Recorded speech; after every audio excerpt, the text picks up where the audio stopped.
Church, we believe that He is the God of the promise, and we believe that He will bring breakthrough this morning. Let's sing this out.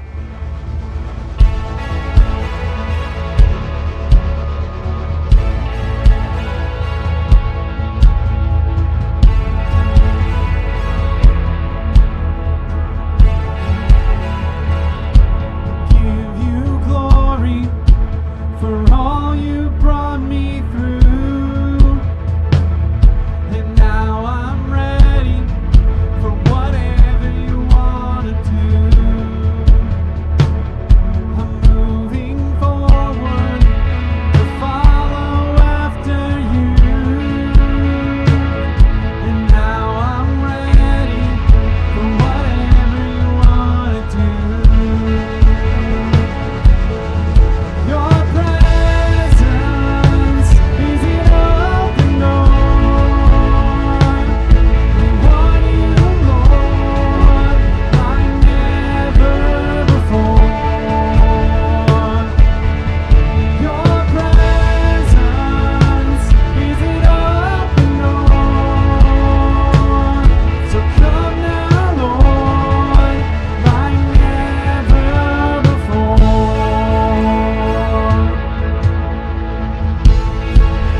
Like never before. Let's praise Him today.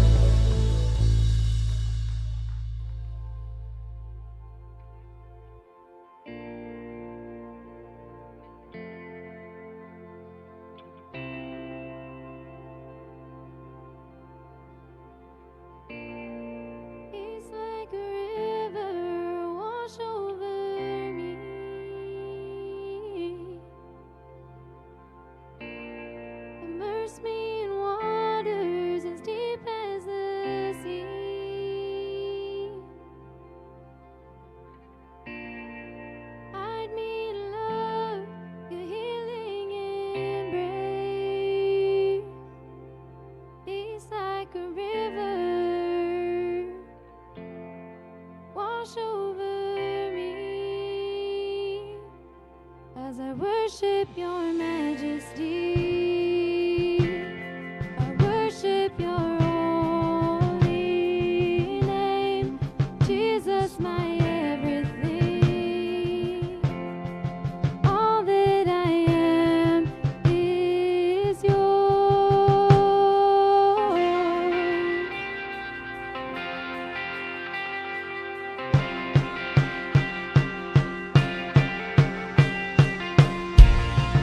Holy Spirit, rain down on me.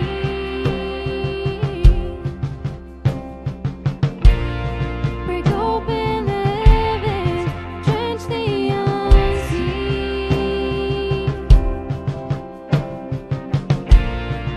Pour out your presence as I pour out your praise.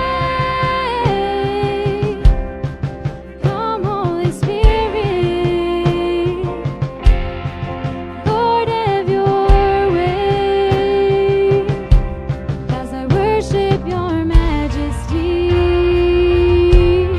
I worship your holy name.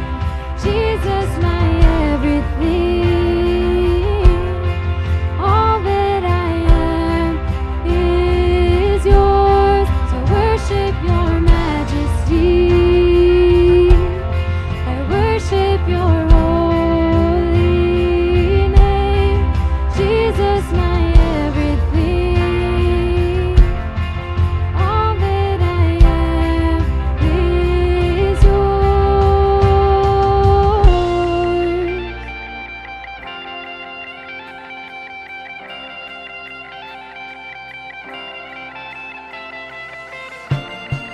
Open heavens, fling wide the gates, flood every heart with mercy. Pour out your presence, inhabit our praise as we cry, holy, holy. Open heavens, sing wide the gates, flood every heart with mercy. Pour out your presence, inhabit our praise as we cry, holy, holy. Open heavens, fling wide the gates, flood every heart with mercy. Pour out your presence, inhabit our praise as we cry, holy, holy. Oh, as we cry, holy, holy.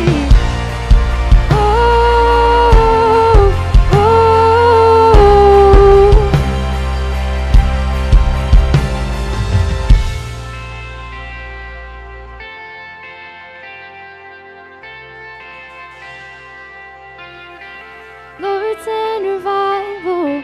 Lord, send it now. A move of your spirit, heaven break out. Come now in power, cover this land like you've done it before. Would you do it again? Lord, send revival. Lord, send it now. A move of your spirit, heaven break out. Come now in power, cover this land like you've done it before. Would you do it again? Lord, send revival.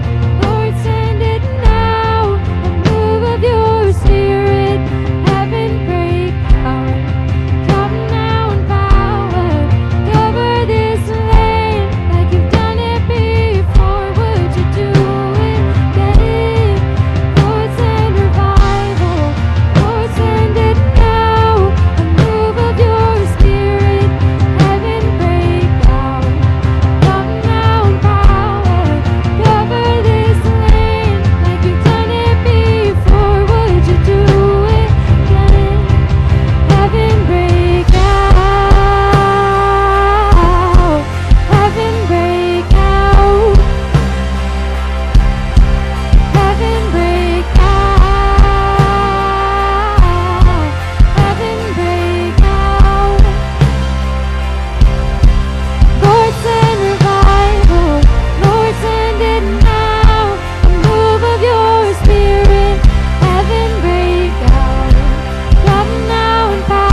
like you've done it before. Would you do it again? You may be seated.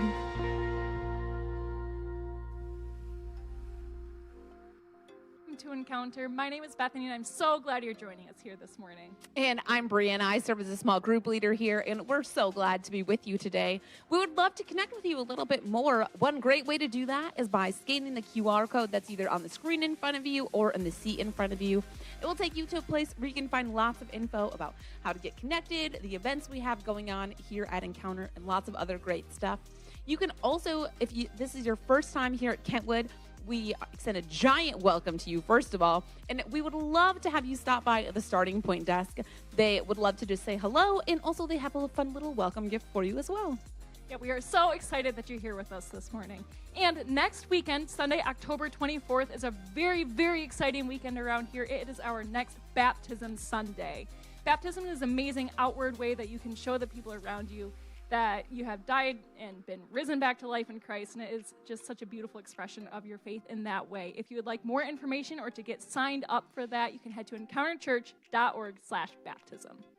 And while you're on the website, you can also find information about how you can join us in giving. This is a way that we live life with open hands and show that we are trusting God with everything that we have.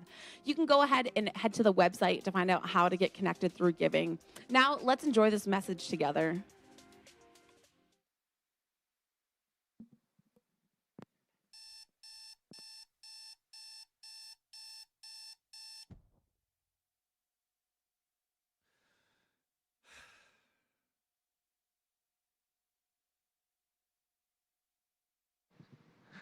Well, good morning, everybody, and welcome to Encounter Church. And my name is Dirk. I'm the pastor here at Encounter. Welcome, everybody watching online in Fulton Heights as well. Listen, next weekend, as we just heard, is Baptism Weekend in Encounter. And if you're ready to show the world that you've been raised with Christ, you can start this conversation about baptism at encounterchurch.org/baptism. We would love to partner with you to help you take that next courageous step of faith. I also want to recognize and celebrate that we've got a ton of people running in the Grand Rapids Marathon right now as we speak for Team Encounter and also Team World Vision, raising money for people who don't have access to clean drinking water. And that's just a really, really cool thing that we want to celebrate and honor as well. Today we're kicking off a brand new series at Encounter called Making Monday Matter. And what the idea behind this series is simply that God cares about your work. In fact, God cares about your work more than you could ever even imagine. He cares that much. We're trying to move beyond the mundane. We're trying to recognize that God made you on purpose for a purpose. But we struggle with this, trying to find meaning and value in the work that we do. So first, just I guess some definitions of throughout this series, the 3 parts. When we talk about work, what we mean by that is the activity that you apply your energy, your gifts, your passion, whatever you have. Your work is maybe a 9 to 5 in an office. Your work might be the construction site that you're going to show up to tomorrow. Your work might be the classroom that you're a student in, learning math, learning writing, learning calculus, whatever it is. Your work could be as a primary caregiver to those little teeny people in your house right now and keeping them alive and keeping them growing. When we say work, it doesn't just mean the stuff that you're paid to do, but it means that task or that assignment that God has for you to step into when the alarm goes off for you tomorrow morning. And we're talking about trying to recognize and see that God has this assignment in store for you to step into that place. And we recognize sometimes that we get that wrong, that we don't always totally know how to do that. I think one of the problems is recognizing that God has an assignment for you on Monday morning is watching some people try to step into that and try to bring God into the workplace or bring God into the marketplace and doing it badly or doing it embarrassingly or just super cringy awkwardly. You're watching somebody try to bring God into the workplace and And they try to like force everything with like saying Merry Christmas instead of Happy Holidays when the season comes, and like did it, checked it off the box. I got that one done. Maybe you've seen somebody like want to open up a coffee shop, but they want to do it like as a Christian. And so they're like, well, I got to say it something Christian sounding, right? So we'll call it Hebrews, right? Or Holy Grounds, you know, something like that. And you're like, dude, can we just make good coffee? Can that honor God? Do we have to add a dad joke on the end of it or a pun? Sometimes you've seen people try to like add into the end of a sales call or a conversation and try to like bring Jesus into it. Like, I'm so glad that we could get you life insurance, but have you thought about insurance for life after death? And you're like, no, man, I think we might be doing more harm than good by bringing this stuff up. Don't worry, man, we've got you on our mailing list, but does the Lamb have you written down in the book of life? And it's like, no. No, we can do better than that. We need to do better than that. So sometimes we assume, I think mistakenly so, that God cares about our work only insofar as whether or not we tithe on the earnings and whether or not we do our work honestly. And so what this series is about reclaiming how Monday matters, reclaiming God's design for our work. So what I'd like to do is start off in the beginning of everything, beginning of all of it. We're going to go all the way back to Genesis chapter 1, 2, and 3. You can follow along in a Bible, also on the screen behind and below me. Genesis 1, verse 23, it starts off this way, is that God blessed them, and the them is us, really. God blessed humanity, the first people. God blessed them, Adam and Eve, and he said to them, be fruitful and increase in number. Fill the earth and subdue it. Rule over the fish of the sea and the birds of the air, over every living creature that moves along the ground. Have dominion, have reign, be responsible for all of these things. Verse 29, then God said, I give you every seed-bearing plant on the face of the whole earth, and every tree that has fruit with seed in it. They'll be yours for food. And to all the beasts of the field, the birds of the sky, the creatures that move along the ground, everything that has breath of life in it, I give every green plant for food. And God finishes up and says, it was so. I mean, does that sound like Genesis 1, starting off the creation story, does that sound to you like a lot of work? Like making everything. 12 times in Genesis chapters 1 and 2, it says that God created something. It says that God made something. 12 times before anything bad happened in the world, sin, evil, before any of that, we see God stepping onto scene, and he's creating, and he's like making something, and he makes us in his image. I think it's like every time we show up to the factory and we crank out like another auto part, in some way, we're reflecting the divine image of God that is like making a tree. And then looks at the tree and goes, you know what? You know what this world needs, what this creation needs is another one. And so he makes another one, and another one, and another one. And I love the idea that God making all of these things one after another, he doesn't get bored. He celebrates the creation of every single thing. It's like he's showing up to his own workshop, and he's making, and he's creating. He's got an Etsy store where he's putting it all on display, his YouTube.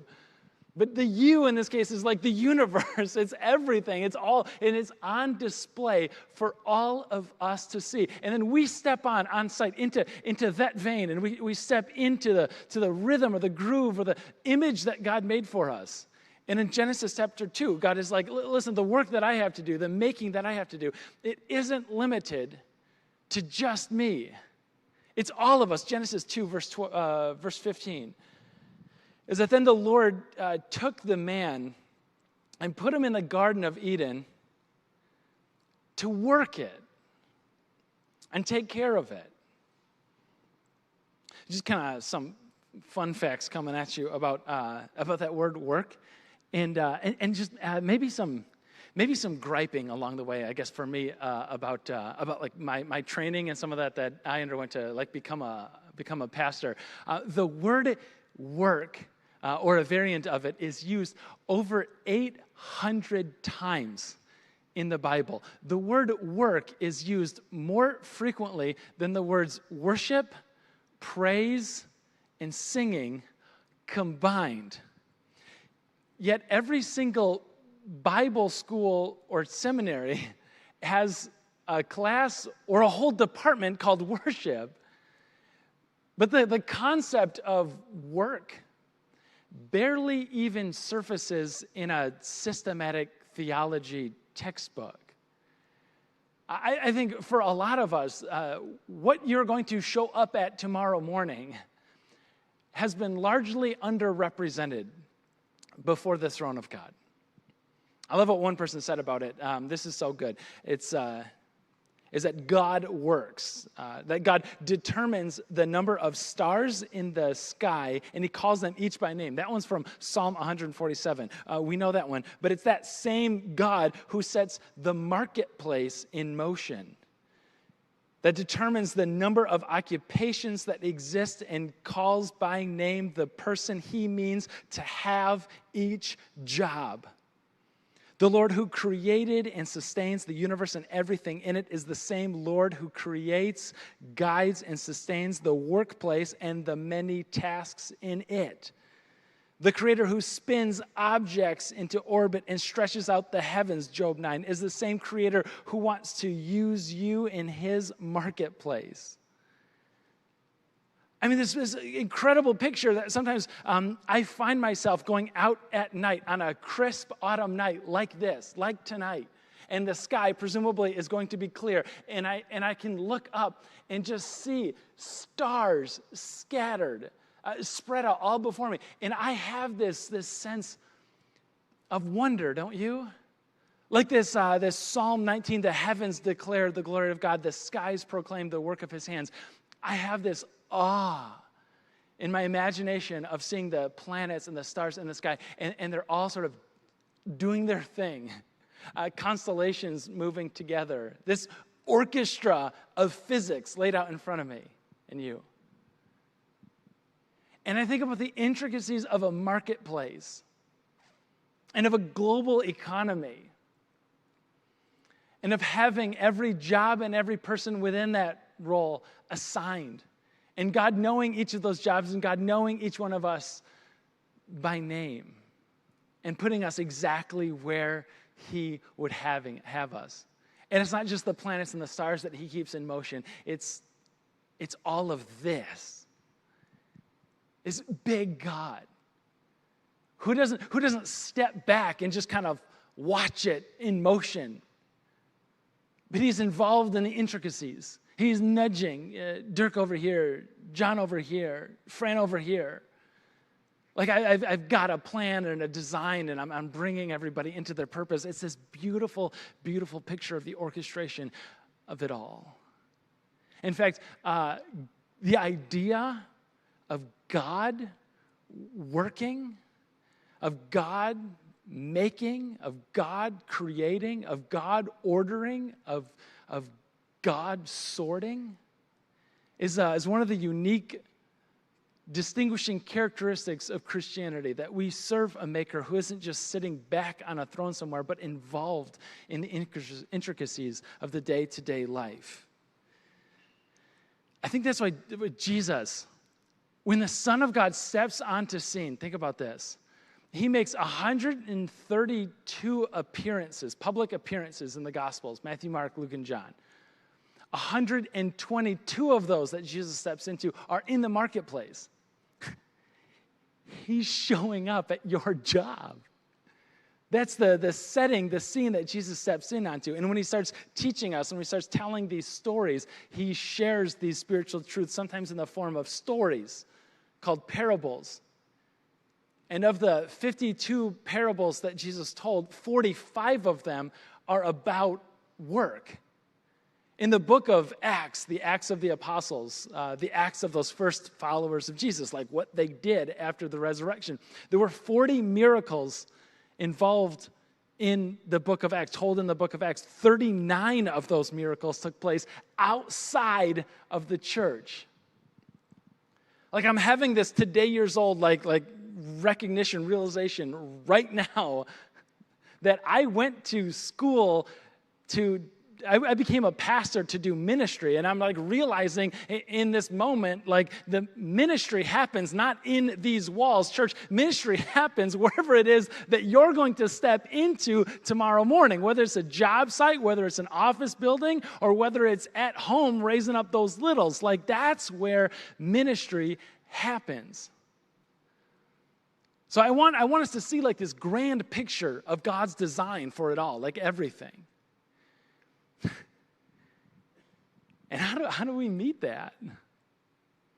Like, what's our reaction to the divine work that God has gifted each and every one of us?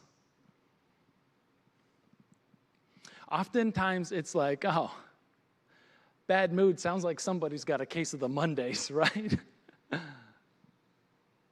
You just imagine like God breaking at his heart every time somebody says something like, thank goodness it's Friday, so I could be done with that work that he gave us to do. The entire Dilbert comic strip, which is hilarious, don't get me wrong. Like I love that. I laugh at every single one of them, I think, but like the heart of it is just lambasting the concept and the idea of work. If only we could be done with this thing. If only we could have that behind us.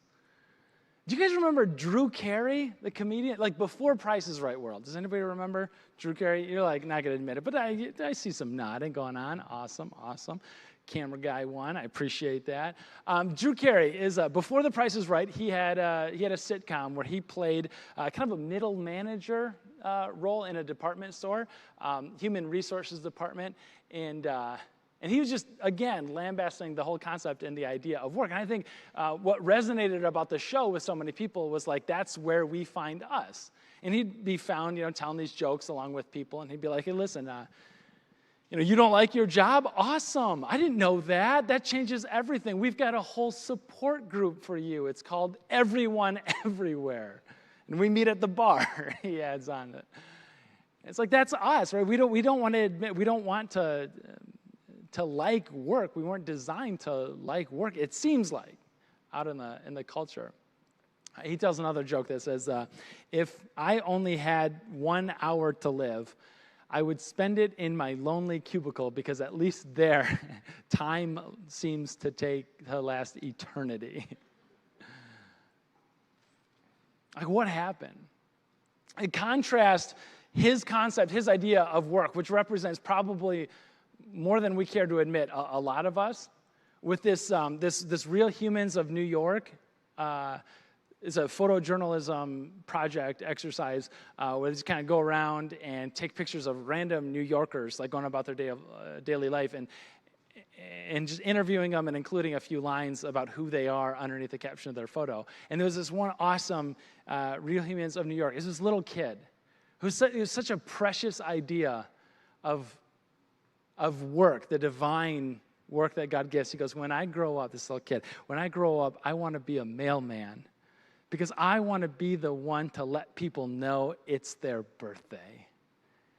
And it's so adorable. And there's so much to there that you're like, when he grows up, you want to take that kid and you want to protect him from the bad theology of Drew Carey and Dilbert and the thank goodness it's Friday and the case of the Mondays, and you say like, no, savor that. That is from God. That is the divine. You've got like the image of God and the theology of work like tied in. Like keep that. Don't resist this temptation. You see these two pictures and it's like, what happened? Well, the fall happened. Genesis 3 happened. Genesis 3:17. Cursed is the ground because of you. Through painful toil, you'll eat food from it all the days of your life. It'll produce thorns and thistles for you, and you'll eat the plants of the field. By the sweat of your brow, you'll eat your food until you return to the ground, since from it you were taken.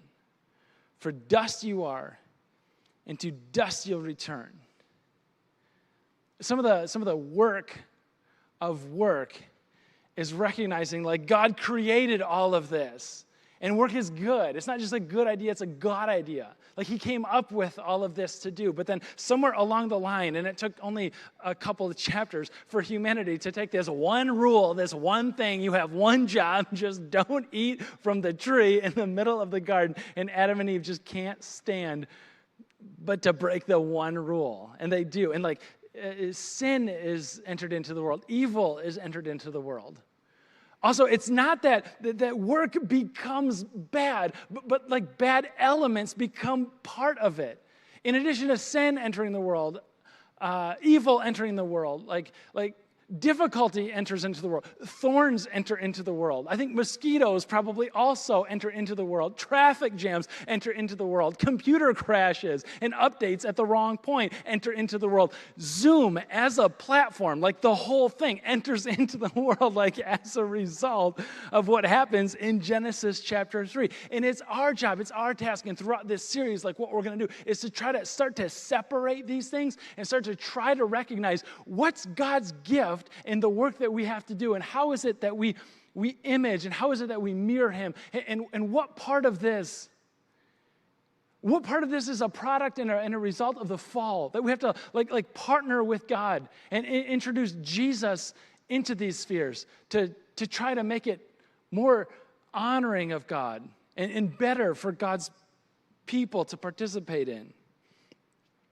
I want to show you this picture of a slide, because if I could narrow it down and bring it all to like one point, it's the misrepresentation that we have of the sacred and the secular, or the spiritual and the secular. This comes from Christian Overman. He writes this book, Assumptions That Affect Our Lives. And in it, he goes like, a lot of us, we have this mistaken idea that like somehow above at the top, we have things like jobs, like, ministers and pastors, missionaries, evangelists, the eternal, the everlasting kind of work.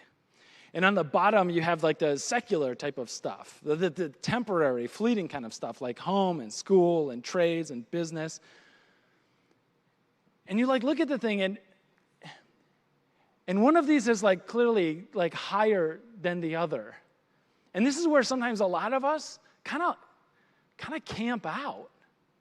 And we have this idea that maybe this is how it works. And I'm not saying that just because I'm a pastor and I haven't got the microphone right now and so like I'm higher. I'm saying no, that's not how this thing works. But this is an assumption that's kind of like underlying in the operating system all the time.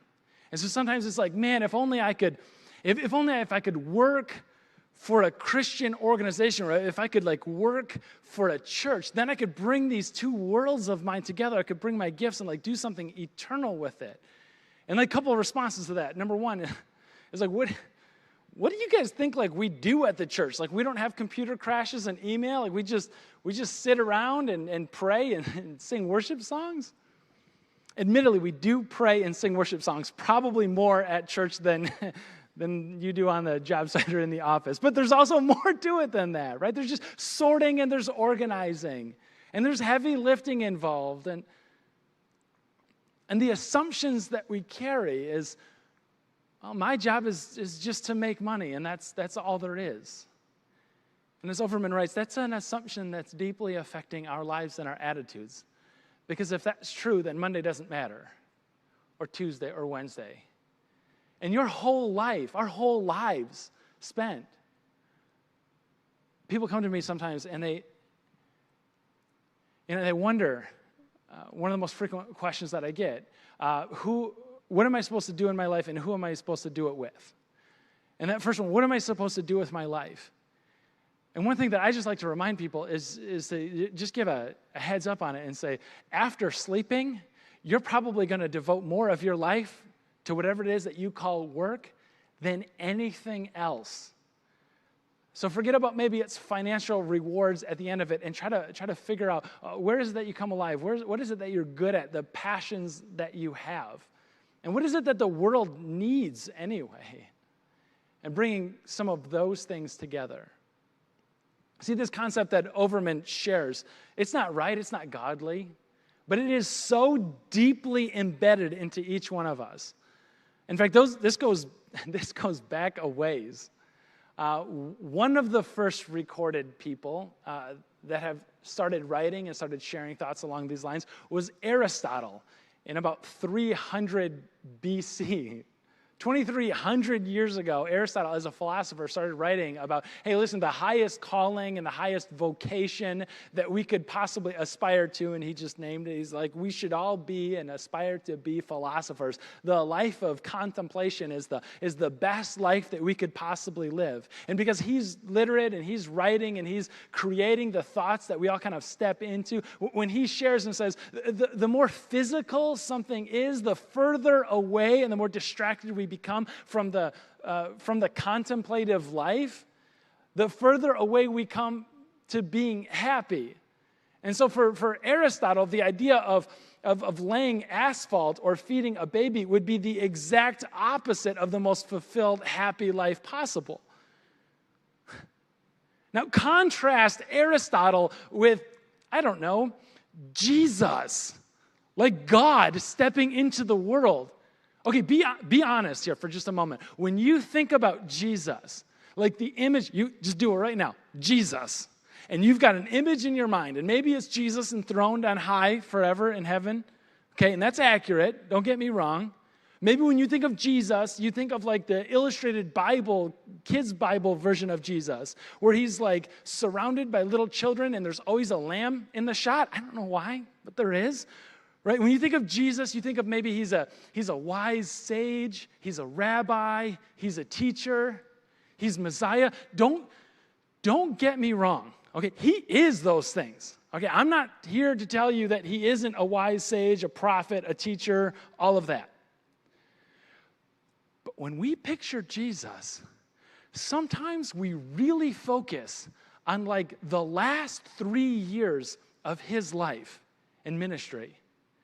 And we forget that by the age of 12, he entered full-time vocational training as a carpenter. And he didn't become like official rabbi until he was probably, according to best historical records, somewhere around 30 years old. Which means when God decided to step into the world that he made, he picked up a trade, became a carpenter. And if my math is right, 18 years Jesus spent bidding on jobs. Almost 2 decades, he figured out how to handle an angry customer. For 18 years, Jesus built houses, repaired stuff. He sourced materials, worked on it, changed it, shaped it, added value to it, sold it for more than he bought it.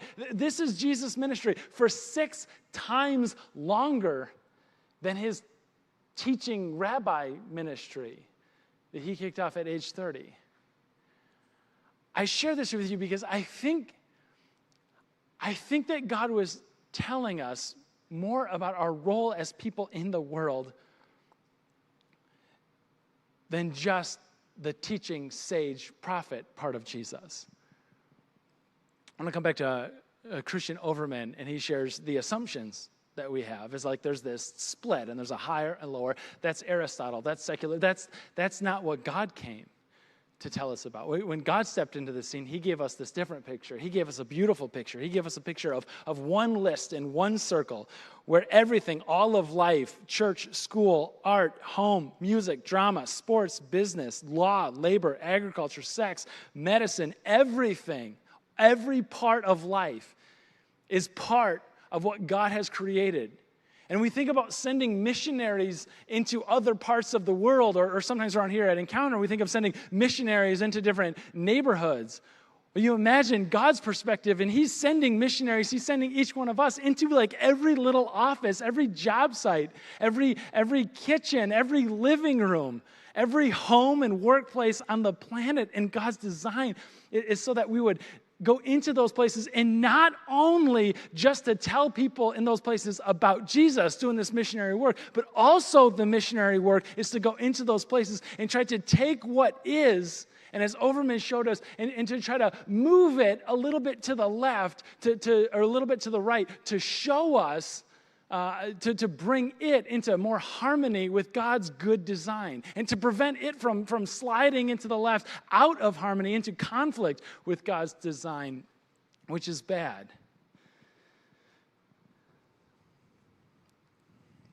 This picture that Jesus gives us of stepping into every role, one task, one assignment at a time. There isn't this separation. In fact, even that word vocation that sometimes we think of as being reserved for people who dedicate their lives to some missionary calling, it comes from that Latin word, vocare, which means to call. And that's you. That's me. That's us. Like you're not just an electrician. You're called electrician. You're not an architect. You're an anointed architect. You don't teach math. You're a minister of math in classroom. So years ago, I've got two older brothers, and what we decided to do was to create a Take Your Brother to Work program. It consisted of the three of us. Never really made it further. I'm not sure why. But the three of us, I work for a church doing this, and and they see my videos online and things like that, so they kind of have a pretty good idea already of what I do. But I wanted to know, like, what's it like to have a real job? What's that all about? And so I went, like, take your brother to work day. Take me to work day. And so we'd get together, and my oldest brother at the time was building luxury homes on the lakeshore. And so I thought, that's fun, right? And so after here, we went to Take Your Brother to Work Day, and we toured a few of the homes that he was building, and they're in different stages, along the way. And, one was just like cement, concrete foundation, others like framed in. One was finished, and it was just about ready to get listed. You can kind of see it, and telling us all about the intricacies of it. And it was like, that was really cool, and the views and architecture that kind of goes into all of that. Just a huge appreciation for that work. And then it's my other brother. And I hesitate saying this because he's gonna watch it soon, but he's a controls engineer. He's got a degree in electrical engineering. He's not an electrician. That's different. But honestly, you guys, I don't really know how. And we did Take Your Brother to Work Day, and I thought, like, this, I'm finally gonna figure out, like, what my other brother does for a living. He's done this for, I think, over 20 years. He's had, like, one job in his whole life, and he loves it. But I still have no idea what he does. I show up at his office, and he's like, okay, and this is my cubicle. And I'm like, right on.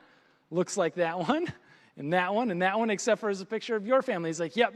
So this is where the magic happens. And he, like, turns on his computer, and he's, like, walking us through, like, spreadsheets and CAD drawings. And I'm like, so you made this? And he's like, well, I didn't, totally make this. This other part somebody else made, and then I kind of added this part. And I'm like, and what are we looking at again? Exactly. And he's like, well, he's explaining this thing, and somehow, like, I'm walking away from this, and the only thing I really got out of it was he helps to program the robots in factories. A lot of auto work kind of stuff. And I'm like, okay, like, that's good. Play with robots for a living. Like, got it. And he's like, well, it's a little more complicated. I'm like, I don't need it to be more complicated than that. But you guys, like, listening to him talk about, like, finding problems and fixing glitches and, like, creating these efficiencies in the system. I mean, he is talking, and I have no idea about the words that he's using and what they mean, but his face is telling me, and his heart is telling me, he's, like, coming alive as he shares, like, the joy that he has in this work. And I can, like, look at it and say, this is a guy that has, like, found his passion, has found his gifting, and has found a need in the world where this applies. And it lights him up. And some of you have found that. Others of you are still searching. But this is the aim, and that's the goal. In 1924, there was a track star made famous by the movie Chariots of Fire. His name's Eric Liddell, and he's got a quote, and many of you I know have heard it before. It's just so good. I wanted you to hear it one more time. See, the tension of the movie, part of it at least, is is Eric's a runner, and he's fast. He's training for the Olympics. Treks are kind of fast. And the tension of the movie is his sister saying, like, I recognize that you want to run in the Olympics, but isn't there a better need? Isn't there a higher need? And her encouragement to him and challenge to him is, maybe you should get rid of this running sort of stuff, and maybe you should enter your true calling and be a missionary to China. Because wouldn't that be closer at the top of the list? And throughout this movie, the tension unfolds, and he's got this quote that I'd love for you to just to fill in how God wired you. And he goes, I believe that God made me for a purpose. I also believe that he made me fast. And when I run, I feel God's pleasure. I want you to go to work tomorrow and recognize that God made you for a purpose. And he also made you good with numbers. He also made you good with people. He also made you good with things.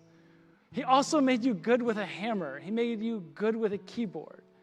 And when you type, when you swing, when you wire, when you plumb, when you feed your kids, when you pack lunches, when you change diapers, you feel the good pleasure of God.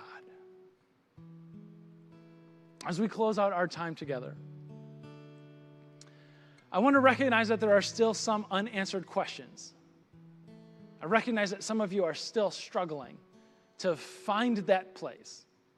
Where do I belong? What am I supposed to be doing? It's the number one question that people ask me about. And for that, part 2 is called Find Your Why. Some of you are in a place and are just going, I know what I'm supposed to do. It has lost the joy it once had for me. I can't stand it. Part 3, how to be successful no matter what. But for right now, we feel God's good pleasure, and I invite you to stand up where you are. Here at Kentwood, I invite you to stand up at Fulton Heights as well. Watching online, on your deck, on your porch, in your living room, let's all stand up together. And if I could ask you to extend your hands for a blessing from God, just as a symbolic way of receiving this divine word for you. Adapted from a blessing from Numbers chapter 6, church. May the Lord bless you and keep you this week. As you're changing diapers, making breakfast, pouring coffee, or writing out email. May God's favor be upon you as you build houses and sell insurance. May God's face shine on you as you pack lunches, clean dishes, program robots. May God's face turn toward you and be gracious to you every single day this week. God, you have blessed the work of our hands and the passions of our heart. God, may we see the deep and profound meaning that you've given us in our work, not just on Monday or Tuesday or Wednesday or Thursday, but for generations to come. God, you've blessed us. May we now be a blessing. Amen.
1,000 generations, and your family, and your children, and their children, and their children. May his favor be upon you, and 1,000 generations, and your family, and your children, and their children, and their children.